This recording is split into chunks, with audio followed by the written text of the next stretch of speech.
Alright, so in the first part, I was talking about the breadcrumb principle. And the breadcrumb principle is, to me, a principle that lies deep at the core of the narrative structure of the GM-based part of this hobby, where someone talks for a group of players to introduce story, adversity and stuff, and that every time that person speaks, that comes out in forms of sentences, and these sentences get dissected and analyzed by the group of people there, and then it produced an effect. It produced, I would say,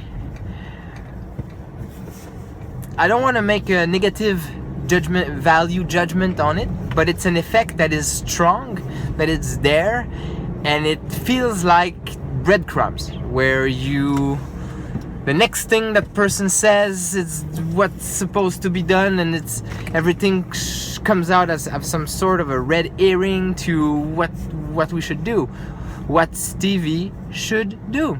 And to me, it is a really important thing to observe and to describe, not because it's negative per se, not because it is a problem per se, but just because it's there, and and it takes a whole lot of place, a whole lot of room, especially when you're aware of it. And many GMs out there have encountered this situation in their journey to gaming, and players as well, because when you're a player and you're stuck into okay, what is he saying now? Okay, so if he said no to that, means that I cannot have access to this, right? Like, for example, sometimes the player says something like, all right, so I turn around and I ask that NPC about so and so, and the NPC says, I don't know, or the NPC says he's not here at the moment. Well, for some players who are stuck in the breadcrumb principle, that means that this is not accessible right now. When sometimes an NPC can just lie to you. Sometimes an NPC can just lie to you. And so it doesn't have to be like that. It doesn't have to be no, you cannot, or yes, you should do. And okay, so Swamper in the first video, made a comment where he a huge comment that is well worth a reading. It's about all the different instances of how that goes, and he gives some kinds of different tips about how you can go around it. And one of his tips is about the idea that if you don't want it to become a breadcrumb trail, what you do is that you throw different breadcrumbs in all directions. So, for example, you throw breadcrumbs to the left, to the north, to the east, to the right, to the south, etc. And then the players, they don't focus on only one.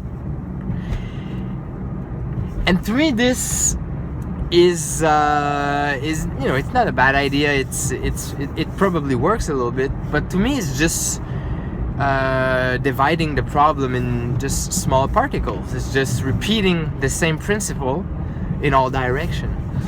So what's going to happen is that the player is going to try a direction, they're going to say, oh, it's not a good one, they're going to try another one until they find a good one. And this is just because it's rational. Swamper, you said it in your comment, you said logic is logic, right? And I totally agree with it. And so the mind is a razor. Occam says it very well. The mind is a razor. It's just I'm gonna find exactly the way the whole history of humanity, the way economics works, optimizing.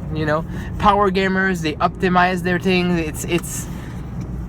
That's what it is. It's like when there's a way, there's a way.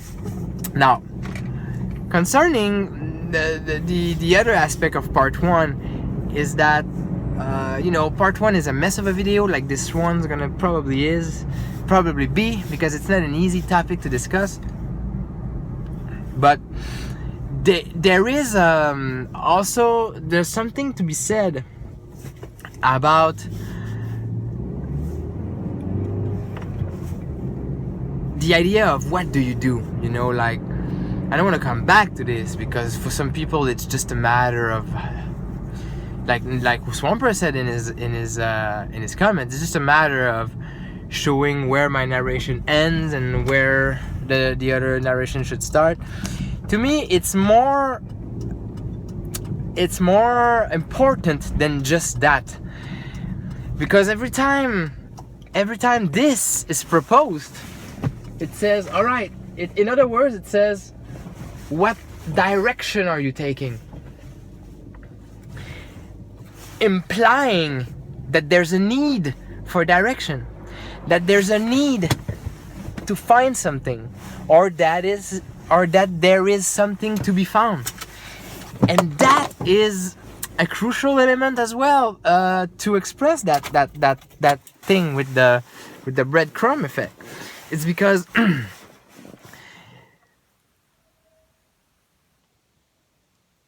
if there's always this proposition of, and I'm not talking about Railroad and Sandbox here, it's not on that level of course it is related, but it's not on that level of abstraction. Now I'm more on a language level. I'm not necessarily on the decision making level, so maybe just a little bit more abstract. It's that every time when you're the GM, you have that role that is given to you de facto, like, just because you have that role in the game.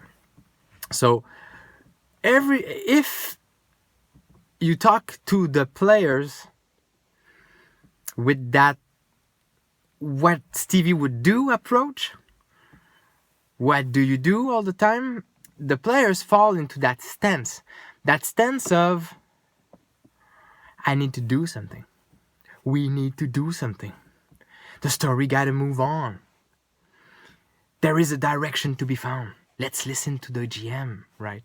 And it's not necessarily conscious, it's not necessarily something that people are aware of, like in their head cognitively, but it's something that it lies deep into the fiber, the fabric of the narration.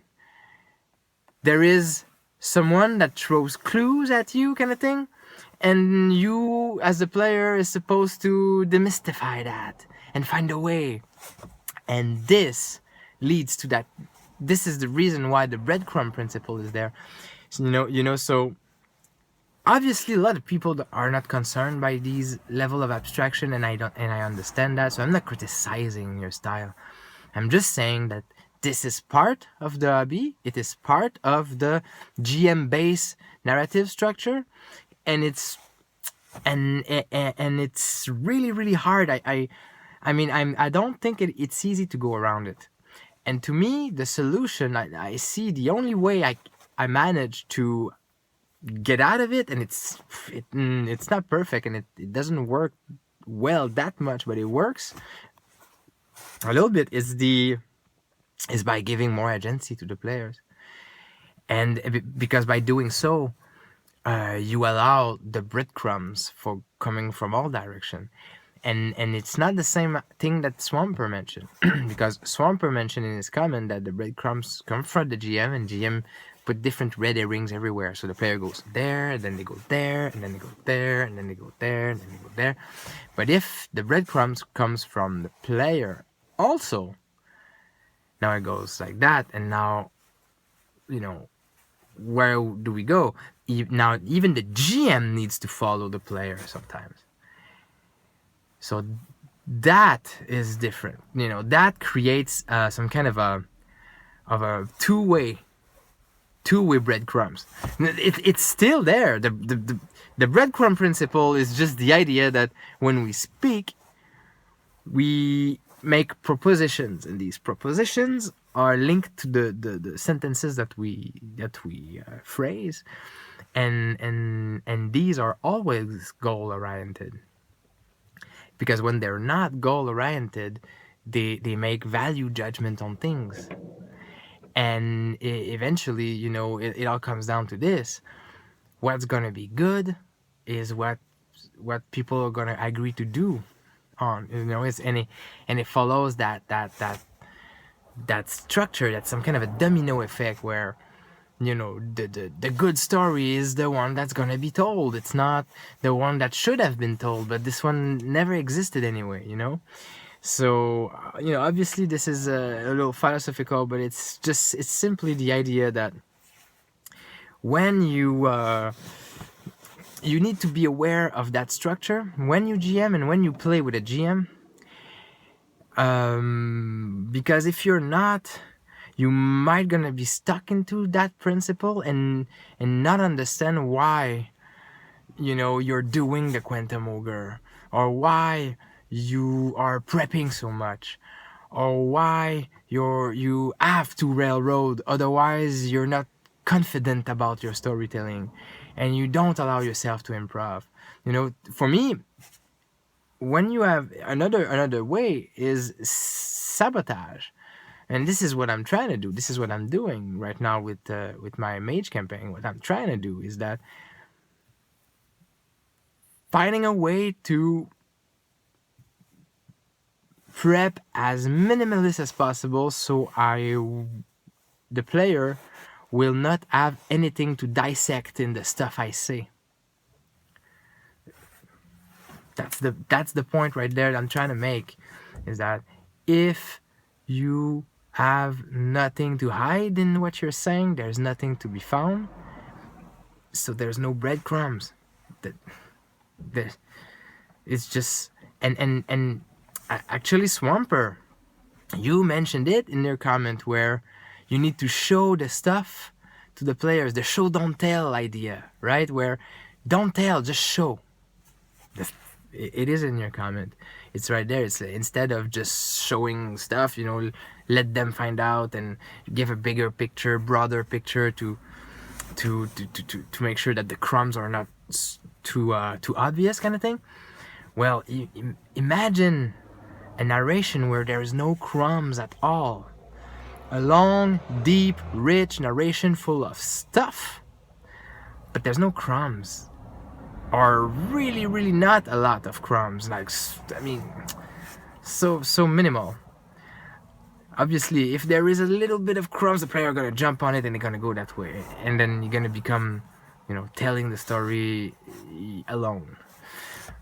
But if you manage to find a narration that takes away these goal-oriented proposition, that's a good challenge right there for all the GMs out there who thinks about their craft, right? What Stevie would do if he's the only one that needs to find out what he's supposed to do. That's true agency. That's pure agency. Stevie cannot do anything else than what he wants to do, so he gotta find out by himself. You know, it's not an easy thing. We'll see how it goes. I'm on that journey. I'm trying that out. I'm trying to figure that out. I'm gonna try it with the mage campaign here. I don't think it's gonna work 100%. I don't think so. I'm confident you can reach a pretty good level, but depending on the players. But you know, we'll see. I'm gonna get back on you, everybody, on this one. But please let me know what you guys think. I want to know how you guys deal with that effect in your game. To all of you guys out there who know exactly what I'm talking about, I'd like to hear how you deal with that, how you dealt with it, and what you do about it. All right, thank you for watching. Talk to you soon.